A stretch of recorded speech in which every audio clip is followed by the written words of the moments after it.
Students, आज हम lecture करने लगे हैं वेरिएशन एंड जेनेटिक्स में सेक्स लिंकेज का टॉपिक पढ़ेंगे। सेक्स क्रोमोसोम्स के बारे में आज आपका जो टॉपिक है, हम मेंडल का वर्क जब सामने आया था 1900 में, तब से ही इस बात पे बहस शुरू हो गई थी कि मेलनेस और फीमेलनेस को कौन कंट्रोल करता है और कैसे डिटरमिन होती है न्यू बॉर्न बेबी की सेक्स के वो बेटा होगा या बेटी होगी, और कैसे ये सारा जो है वो क्रोमोसोम्स कंट्रोल करते हैं। और चलते चलते ये जाके सॉर्ट आउट किया था टी.एच. मॉर्गन ने 1911 में। उसने सेक्स क्रोमोसोम डिस्कवर किए थे। ड्रोसोफिला मेलानोगास्टर एक फ्रूट फ्लाई है, एक छोटी सी मक्खी है जो फ्रूट्स पे आती है, ठीक है, और उसके अंदर उसने सेक्स क्रोमोसोम्स को डिस्कवर किया था। ड्रोसोफिला मेलानोगास्टर के अंदर टोटल 8 क्रोमोसोम्स हैं, 4 पेयर की फॉर्म में, होमोलोगस पेयर की फॉर्म में। और उसने बताया कि उनमें से जो 3 पेयर्स हैं वो बिल्कुल देखने में एक दूसरे के जैसे हैं, सिमिलर हैं। 3 पेयर्स जो हैं वो मेल और फीमेल के अंदर एक जैसे हैं, लेकिन जो 4th पेयर है वो फीमेल के अंदर और मेल के अंदर डिफरेंट है। फीमेल के अंदर दोनों जो 4th पेयर के मेंबर हैं वो एक्स क्रोमोसोम कहलाए और वो दोनों रॉड शेप थे, जबकि मेल के अंदर एक एक्स क्रोमोसोम मौजूद था रॉड शेप, जबकि दूसरा जो था वो जे शेप छोटा सा क्रोमोसोम्स था और उसको वाई क्रोमोसोम का नाम दिया गया। तो एक्स और वाई क्रोमोसोम्स सेक्स क्रोमोसोम कहलाए कि फ़ीमेल के अंदर अगर दोनों रॉड शेप हैं तो वो फीमेल होगी, और इस जिसके पास एक रॉड शेप और एक जे शेप क्रोमोसोम होगा वो मेल फ्लाई बनेंगी। ड्रोसोफिला की बात हो रही है। यहाँ पे आप देख सकते हैं कि ये आपके पास डिप्लॉयड क्रोमोसोम्स हैं फीमेल के, ठीक है। ये क्रोमोसोम और ये 3 और ये चौथा पेयर है, ठीक है। इसी तरह से यहाँ पे first pair, second, third and fourth pair है। ये मेल है, ये फीमेल है ड्रोसोफिला के अंदर। यहाँ पे देखें कि पेयर नंबर 1 दोनों मेल फीमेल में सिमिलर है, पेयर नंबर 2 मेल फीमेल में सिमिलर है, पेयर नंबर 3 डॉट शेप है, दोनों में सिमिलर है। पेयर नंबर 4 अगर देखें, जो चौथा क्रोमोसोम का पेयर है, फीमेल के अंदर रॉड शेप है दोनों क्रोमोसोम्स, जबकि मेल के अंदर एक रॉड शेप होगा और एक जे शेप क्रोमोसोम है। तो यही वो डिफरेंस था। जिनके पास ये क्रोमोसोम्स थे वो सारे मेल थे, जिनके पास इस तरह के क्रोमोसोम्स थे वो सारी फीमेल्स थी। इन क्रोमोसोम्स को जो कि फीमेल के अंदर पाए गए उनको एक्स क्रोमोसोम्स कहा गया, ठीक है, और मेल के अंदर जो डिफरेंट पाया गया उसको वाई क्रोमोसोम कहा गया। तो मेल के पास एक्स और वाई क्रोमोसोम थे, जबकि फीमेल के पास एक्स एक्स क्रोमोसोम, ये सेक्स क्रोमोसोम कहलाए। और अदर देन सेक्स क्रोमोसोम्स, बाकी जो एक जैसे क्रोमोसोम्स थे जो मेल और फीमेल में बिल्कुल एक जैसे होते हैं, उनको ऑटोसोम कहा गया। ऑटोसोम क्या होते हैं कि chromosomes other than sex chromosomes के अलावा ऑटोसोम्स दूसरे क्रोमोसोम्स को कहते हैं, which are similar in both male and female. यानी क्रोमोसोम नंबर 1 का पेयर, क्रोमोसोम नंबर 1 का पेयर, 2 का पेयर, 2 का पेयर और 3 का पेयर, ये बिल्कुल सिमिलर हैं, ये ऑटोसोम हैं। और जो डिसिमिलर हैं वो सेक्स क्रोमोसोम कहलाए मेल और फीमेल के अंदर। बात करें ह्यूमन बीइंग की, तो ह्यूमन बीइंग के अंदर बेटा 46 टोटल क्रोमोसोम हर सेल के अंदर होते हैं। किस शक्ल में होते हैं? 23 पेयर्स की शक्ल में होते हैं। यानी क्रोमोसोम नंबर 1 भी 2, 2 भी 2, 3 भी 2 और 23rd तक हर क्रोमोसोम डबल कॉपी की फॉर्म में है, जिनको हम होमोलोगस पेयर कहते हैं। हमारे अंदर हर सेल के अंदर 23 पेयर्स हैं। इन 23 पेयर्स में से 22 पेयर ऑफ क्रोमोसोम बिल्कुल मेल और फीमेल में एक जैसे हैं, लिहाजा वो क्या कहलाएंगे? ऑटोसोम्स कहलाएंगे। ह्यूमन के अंदर 46 chromosome present in the form of 23 pair, जिनमें से 22 पेयर ऑटोसोम्स हैं, और आखिरी जो 23rd पेयर है फीमेल के अंदर रॉड शेप है, जबकि मेल के अंदर एक रॉड क्रोमोसोम होगा और एक वाई क्रोमोसोम होगा शॉर्ट आर्म वाला, ठीक है। तो एक पेयर फीमेल, बाकी जो जोड़ा है 23rd पेयर वो सेक्स क्रोमोसोम। हमारे हर सेल के अंदर बॉडी के 23rd पेयर क्रोमोसोम का सेक्स क्रोमोसोम है और 22 पेयर्स जो हैं वो ऑटोसोम है, अदर देन सेक्स क्रोमोसोम्स हैं। जो ऑटोसोम्स होते हैं वो जैसे मेल में होते हैं वैसे ही फीमेल में होते हैं, लेकिन 23rd क्रोमोसोम जो है वो फीमेल और मेल में डिफरेंट होता है, ठीक है। फीमेल के अंदर 2 एक्स क्रोमोसोम होते हैं, जबकि मेल के अंदर एक एक्स क्रोमोसोम, 23rd पेयर की बात हो रही है, एक एक्स होगा और एक वाई होगा, ठीक है। ये फीमेल के अंदर ये एक्स क्रोमोसोम है, फीमेल के अंदर दोनों क्रोमोसोम इसी शक्ल के होंगे, ठीक है, यानी ये वाला क्रोमोसोम भी और ऐसा ही दूसरा होगा, जबकि मेल के अंदर एक एक्स होगा और दूसरा ये वाई क्रोमोसोम है। इसकी जो सेंट्रोमियर से एक साइड पे आर्म्स हैं वो बड़ी हैं और दूसरी साइड पे आर्म्स छोटी हैं, तो इस क्रोमोसोम को वाई का नाम दिया गया, इसको एक्स। तो फीमेल के अंदर दो एक्स क्रोमोसोम होंगे, होमोजाइगस होंगे, जबकि मेल के अंदर हेट्रोजाइगस कंडीशन है, एक एक्स क्रोमोसोम और एक वाई, ठीक है, ह्यूमन मेल की बात हो रही है।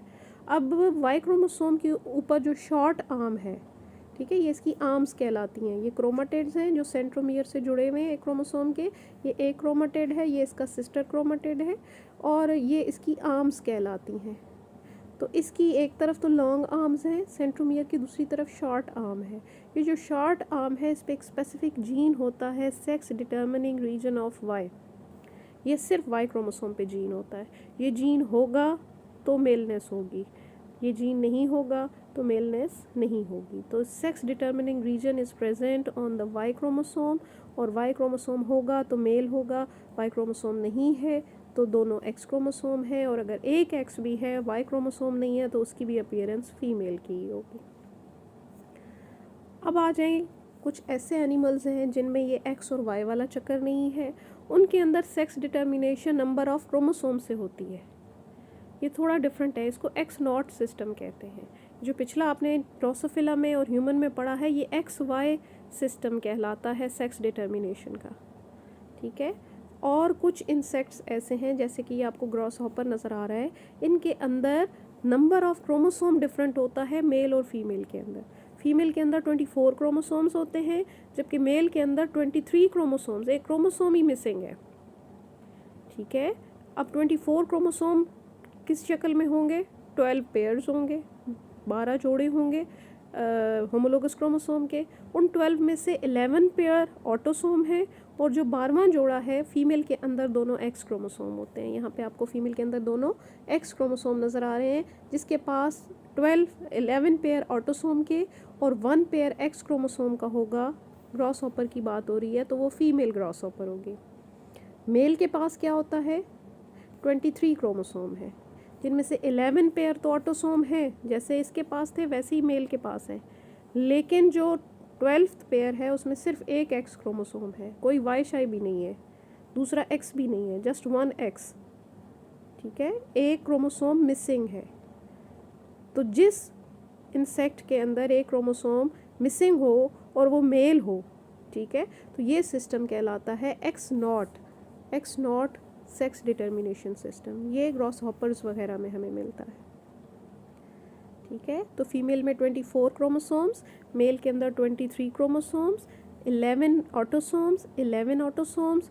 इसमें जो 12 पेयर है it has both x chromosome and in 12 chromosome only 1 x is present. इसके जब गैमीट बनेंगे तो दोनों गैमीट में 6 ऑटोसोम जाएंगे और एक एक्स क्रोमोसोम जाएगा, ठीक है। और यहाँ पे ऑटोसोम्स यानी इक्वली 11 पेयर थे ना, तो वो यहाँ पे डिवाइड हो गए, ठीक है। 11 इधर जाएंगे, 11 इधर जाएंगे ऑटोसोम, और एक एक्स इधर जाएगा और एक एक्स इधर, तो 12 यहाँ पे गए, यानी ये डिप्लॉयड 24 था, जब गैमीट्स बने तो 12, जबकि मेल के अंदर ये 23 था, जब गैमीट्स बने तो इसके अंदर आए 12, इसके अंदर आए 11, क्योंकि इसमें एक एक्स मिसिंग है। ऑटोसोम इसमें आए हैं लेकिन एक्स क्रोमोसोम नहीं आया। अब ये वाला गैमीट जब इस गैमीट को फर्टिलाइज़ करेगा तो फीमेल प्रोड्यूस होगी, ये वाला इसको करेगा तो फीमेल प्रोड्यूस होगी, ये वाला गैमीट इस वाले गैमीट को फर्टिलाइज़ करेगा तो एक एक्स वाला यहाँ आपके पास मेल, और इसी तरह से ये वाला गैमीट जब इस वाले एक्स गैमीट को फर्टिलाइज़ करेगा तो ये भी आपके पास, जिसके पास एक एक्स है वो मेल होगा, ठीक है। तो ये सेक्स डिटर्मिनेशन थोड़ा सा कुछ इंसेक्ट्स में डिफरेंट भी होता है, इसको एक्स नॉट सिस्टम कहते हैं। अब आ जाए ह्यूमन बीइंग के हवाले से, हम एक टॉपिक पढ़ने लगे हैं that is called sex linkage in human, कि ह्यूमन बीइंग के अंदर कौन से जीन्स हैं जो सेक्स से लिंक्ड हैं, यानी एक्स या वाई क्रोमोसोम्स। तो वो जीन्स जो एक्स या वाई क्रोमोसोम पे पाए जाएं वो सेक्स लिंक्ड जीन्स कहलाते हैं, Those genes which are present on the sex chromosomes X and Y, they are called sex linked genes and this phenomena is called sex linkage. ठीक है, mostly कई ऐसी डिजीज़ेज़ हैं, प्रॉब्लम्स हैं जो haemophilia हो गया, कलर ब्लाइंडनेस हो गया, ये रिसेसिव जीन्स मौजूद होते हैं एक्स क्रोमोसोम के ऊपर। फिर हाइपोफॉस्फेटिमिक एसिड और विटामिन डी रेजिस्टेंट रिकेट्स हैं, ये डोमिनेंट जीन्स हैं जो कि एक्स क्रोमोसोम पे पाए जाते हैं। इनको हम आगे डिटेल में स्टडी भी करेंगे। तो एक्स लिंक डोमिनेंट जीन भी हो सकते हैं कि वो ट्रेट जो कि एक्स क्रोमोसोम पे हो और डोमिनेंट जीन की वजह से हो तो एक्स लिंक डोमिनेंट कहलाएगी। और एक्स लिंक रिसेसिव क्या होंगे कि those genes which are present on the X chromosome but are recessive. The trait appears only when the recessive genes are present, यानी ये ट्रेट सिर्फ तभी सामने आएगी जब रिसेसिव कॉपीज़ दोनों मौजूद होंगी, तो उसको हम एक्स लिंक्ड रिसेसिव ट्रेट कहते हैं। ट्रेट करेक्टर को कहते हैं, कोई भी अपीयरेंस किसी भी चीज़ की। एग्जाम्पल के साथ हम स्टडी करते हैं वन बाय वन। सबसे पहले हम देखते हैं एक्स लिंक्ड रिसेसिव इनहेरिटेंस कैसे होता है। ह्यूमन बीइंग की बात हो रही है, बाकी एग्जांपल्स आपने नहीं प्लांट्स की और ड्रोसोफिला की नहीं करनी, आपने यहाँ पे हम ह्यूमन को देखने लगे हैं। अब ह्यूमन बीइंग का बेटा क्रॉस हम अपनी मर्ज़ी से तो नहीं करा सकते, जैसे आप मेल और फीमेल क्रॉस करवा रहे थे प्लांट्स में या ड्रोसोफिला के अंदर। ह्यूमन बीइंग के अंदर हमें पहले से मौजूद हिस्ट्रीज़ को स्टडी करना पड़ता है। उसके लिए एक मेथड यूज़ किया जाता है जिसको पेडिग्री मेथड कहते हैं, कि हमें किसी बंदे से इन्फॉर्मेशन लेनी पड़ती है। किसी भी फैमिली की हिस्ट्री आप किसी एक आध पर्सन को जिसको आप जानते हैं, ठीक है, तो उसको हम पूछते हैं कि जी हाँ फ़लाँ कोई डिज़ीज़ आपके ख़ानदान में हो तो आपके माँ बाप में क्या थी, क्या आपके दादा दादी में थी, फिर आपके दादा दादी के कितने बच्चे थे, यानी आपके वालिद वगैरह कितने बहन भाई थे, फिर किसकी किस किस तरह से मैरिज हुई, उनके आगे कितने कितने बच्चे थे। तो ये सारी इन्फॉर्मेशन हम लिखते चले जाते हैं और एक चार्ट बनाते हैं जिससे हमें समझ आ जाती है कि अगर वो कोई बीमारी है और वो सेक्स लिंक्ड है तो वो कैसे ट्रांसफ़र हो रही है। This is called pedigree method. इसमें बेटा कुछ सिंबल्स यूज़ किए जाते हैं। इसमें फ़ीमेल को हमेशा सर्कल से शो किया जाता है, मेल को हमेशा बॉक्स से शो किया जाता है। शादी की लाइन को शो करने के लिए कि एक फ़ीमेल की एक मेल से मैरिज हुई, मैरिज लाइन को दोनों सर्कल को और बॉक्स को दरमियान से लाइन के ज़रिए जोड़ दिया जाता है, that is called marriage line. फिर उस मैरिज लाइन से हमने बताना है कि इनके आगे से बच्चे कितने थे, इनकी आगे से जनरेशन कैसी थी। तो इनकी जो फर्स्ट जनरेशन है तो हम सेंटर से लाइन लगाएंगे और जितने आगे उनके बच्चे होंगे उतनी हम नीचे की तरफ लाइंस लगाएंगे। फॉर एग्ज़ाम्पल इस फैमिली में आपको सिर्फ 2 चिल्ड्रन नज़र आ रहे हैं, ठीक है, इस लाइन से आगे कितने, 2, एक लड़का और एक गर्ल, ठीक है, यानी मेल और एक फ़ीमेल, यानी इस कपल का एक बेटा और एक बेटी थे। अब यहाँ पे आपको डिफरेंट कलर्स नज़र आ रहे हैं। मोस्टली अगर हम कोई डिज़ीज़ स्टडी कर रहे हैं तो उसको हम कलर्ड कर देंगे। यहाँ पे आप देखें हमने इसको कलर्ड किया, यानी ये बंदा डिजीज़ था, इसको प्रॉब्लम थी। हमने चेक करना है कि इसके जीन्स आगे कहाँ जा रहे हैं। तो हम उस जिस बंदे से पूछ रहे होंगे तो हमने पूछा कि अच्छा जी आपके ख़ानदान में फ़लाँ को ये बीमारी थी, उसके आगे जो बच्चे थे क्या उसके बेटों में गई या बेटियों में गई। तो उन्होंने जो हमें इन्फॉर्मेशन दी हमने उसके मुताबिक ये बनाई। तो ये एक हाइपोथेटिकल हमने फैमिली बनाई है।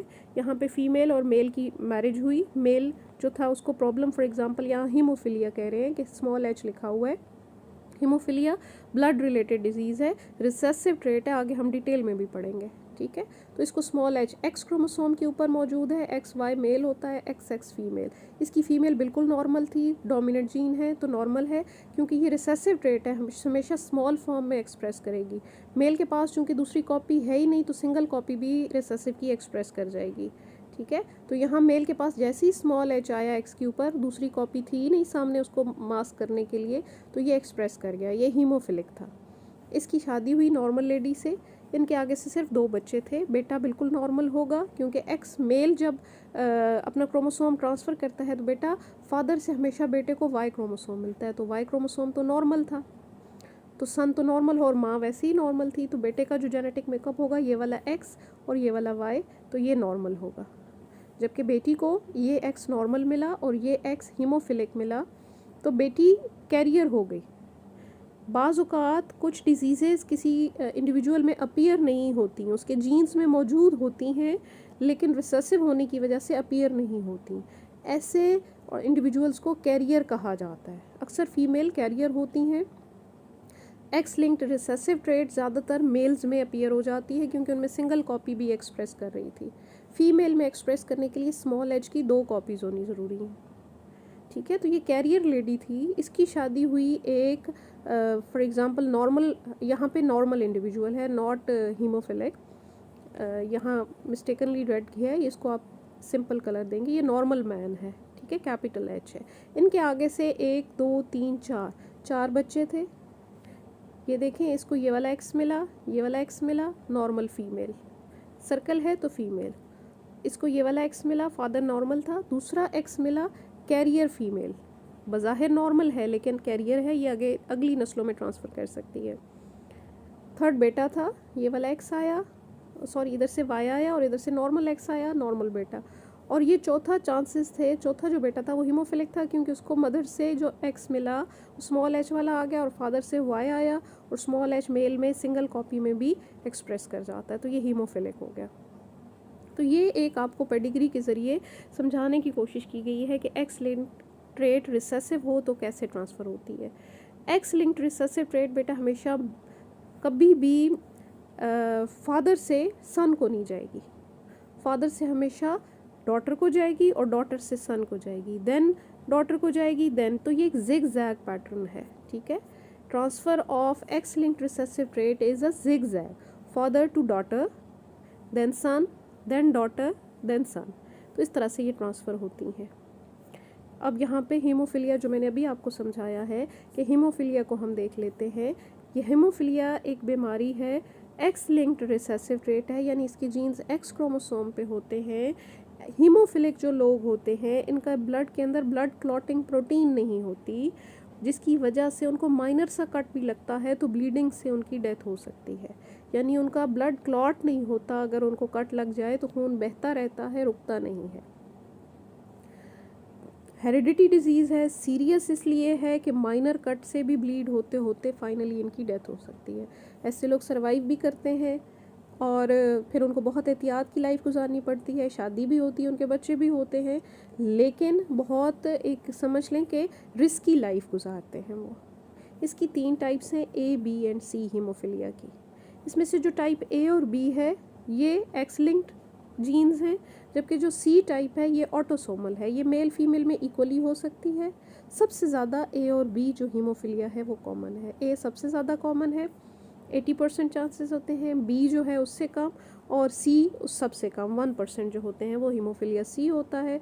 और ये एक ख़ास प्रोटीन जो होती है फैक्टर 11 नहीं बन पाता, जबकि जो हीमोफिलिया ए है उसके अंदर फैक्टर 8 मिसिंग होता है, हीमोफिलिया बी के अंदर फैक्टर 9 मिसिंग होता है, ब्लड क्लॉटिंग प्रोटीन बनाने वाला। इसका अगर हम यही चीज़ें जो मैंने आपको बताई हैं कि हीमोफिलिया ए और बी जो है वो चूँकि एक्स लिंक ट्रेट हैं, एक्स क्रोमोसोम पे होते हैं, तो मेन इससे ज़्यादा मुतासिर होते हैं एज़ कम्पेयर टू वुमेन, क्योंकि मेन के अंदर सिंगल क्रोमोसोम के ऊपर भी अगर स्मॉल एच आ जाएगा तो एक्सप्रेस कर जाएगा। फीमेल के अंदर एक अगर एक्स नॉर्मल है, दूसरे एक्स पे स्मॉल एच आ गया है तो वो कैरियर तो होगी, उसके आगे बेटों में वो बीमारी आ सकती है लेकिन ख़ुद वो बीमार नहीं होगी, और ये जिग जैग पैटर्न में ट्रांसफ़र होता है। ठीक है, यहाँ पे वही वाली पिछली जो एग्जांपल थी दोबारा आपको समझाई गई है कि एक हीमोफिलिक पर्सन, ये इसका जेनेटिक मेकअप देख लें क्योंकि आपने आगे एक्टिविटी खुद करनी है। एक हीमोफिलिक पर्सन मेल है, मेल को ब्लॉक से करते हैं, कलर कर दिया क्योंकि वो हीमोफिलिक था, got married with a normal female. ठीक है, दोनों क्रोमोसोम पे कैपिटल एच लगाएंगे, वो नॉर्मल है, स्मॉल एच साइन हीमोफिलिया के लिए, कैपिटल एच साइन नॉर्मल के लिए। ठीक है, दे हैड 2 चिल्ड्रन, उनके 2 बच्चे थे, 1 is daughter and 1 is son. Son is normal as it receives Y chromosome from the father which is normal, और मदर का एक्स नॉर्मल था। ठीक है, जबकि जो बेटी है इसको मदर से नॉर्मल एक्स मिला लेकिन फादर से इसको हीमोफिलिक एक्स क्रोमोसोम मिला, जीन मिला, ये कैरियर हो गई, इसके लिए हमने सर्कल के अंदर डॉट लगा दिया, कैरियर के लिए ये सिंबल होता है। She got married with a normal man, normal उसकी शादी हुई एक आदमी के साथ। दे हैड 4 चिल्ड्रन, 2 डॉटर्स 2 सन, और ये उनका एक्सपेक्टेड हो सकता है कि ये चांसेस थे हीमोफिलिक आने के, कि इस एक्स का इस एक्स के साथ करें नॉर्मल फीमेल, इस एक्स का इस एक्स के साथ करें कैरियर फीमेल, इस वाई का इस एक्स के साथ करें नॉर्मल सन, इस वाई का इस एक्स के साथ करें हीमोफिलिक आ जाएगा। ठीक है, तो ये इस फैमिली में देखें zigzag pattern, father to daughter, daughter to son. तो ये जिगजैग पैटर्न होता है transfer of recessive trait, X linked recessive trait. ठीक है, आपको ये होम टास्क दे रही हूँ, ये एक एक्टिविटी है। ओरिजिनल हिस्ट्री के अंदर ब्रिटेन क्वीन विक्टोरिया थी, उनकी फैमिली की हिस्ट्री ली गई है। उनका एक बेटा था हीमोफिलिक, इसका मतलब वो खुद कैरियर थी। जब बेटा हीमोफिलिक था तो इसका मतलब माँ कैरियर थी और हस्बैंड इनके नॉर्मल थे। तो क्वीन विक्टोरिया के आगे से देखें तो इतने बच्चे थे, दो, ये जो ये वाली है ना, ये इसकी ऊपर से अगर लाइन नहीं आ रही तो इट मीन्स कि ये इसकी बेटी नहीं है, ये इसके बेटे की वाइफ है। ठीक है, तो यहाँ पे 1 2 डॉटर्स, थर्ड कैरियर डॉटर, और बेटे अगर देखें तो 1 and 2, 2 सन है और 1 2 3 डॉटर्स है। उसमें से एक बेटा प्रिंस लिपोल्ड था जो कि हीमोफिलिक था। उसकी शादी हुई एक नॉर्मल लेडी के साथ, उनकी सिर्फ एक ही बेटी थी। अब चूंकि इसका एक्स क्रोमोसोम जो था वो स्मॉल एच वाला था, तो इसकी बेटी कैरियर थी, लाजमी बात है। उसकी शादी एक नॉर्मल इंसान के साथ हुई और उनका आगे से बेटा हीमोफिलिक हो गया, रूपर्ट। इसी तरह से इनकी मैरिज लाइन नहीं दिखाई गई। यहाँ पे जो एक और बेटी थी जो कि कैरियर थी, उसकी एक नॉर्मल के साथ मैरिज हुई। ठीक है, ये प्रिंसेस थी एलिस, और इसके आगे से 3 बच्चे थे, एक बेटी और 2 बेटे।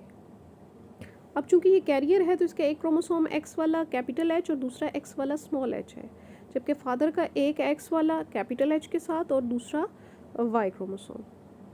अब इसके ये जो बच्चे थे उनमें से एक बेटा नॉर्मल था, एक हीमोफिलिक था और बेटी कैरियर थी। ठीक है, ये प्रिंसेस एलेक्स थी। इनकी शादी हुई एक नॉर्मल पर्सन के साथ और आगे से इनके 2 बच्चे थे, बेटा और बेटी, दोनों नॉर्मल। ठीक है, अब आपका काम क्या है कि आपने इस हर बॉक्स के नीचे इनका जेनेटिक मेकअप लिखना है। X X X H Y, उसके ऊपर एच कैपिटल आएगा या स्मॉल आएगा, जैसे कि यहाँ लिखे हुए। ये सारी चीज़ आपने लिखनी है हर बॉक्स के नीचे। ठीक है, ये वाली एक्स एच आना चाहिए, कैपिटल एच आना चाहिए, वाई। यहाँ से हेल्प ले सकते हैं कि नॉर्मल मेल होगा तो क्या होगा, जो डिजीज़्ड मेल है तो क्या होना चाहिए उसका, जो कैरियर फीमेल है तो उसका क्या होना चाहिए। ठीक है, तो इस तरीके से आपने ये बॉक्स नोटबुक पे बनाना है, पेडिग्री बनानी है, और हर एक जनरेशन, ये जो नंबर होते हैं ये जनरेशन्स हैं, ये पहली जनरेशन, ये दूसरी, ये तीसरी, चौथी, 5, 4 नस्लों तक का उन्होंने डाटा दिया है। आपने ये काम करके इसकी पिक्स भेजनी है मुझे। ठीक है, इस एक्टिविटी को सॉल्व करना है और ग्रुप में शेयर करें कि ये इसके नीचे इनकी आपने हेल्पिंग बुक से हेल्प नहीं लेनी है। ठीक है, खुद से करें, पिछले चार्ट से हेल्प ले लें और ये सॉल्व करके मुझे सेंड करें। लेक्चर आपका कंप्लीट हो गया। Thank you.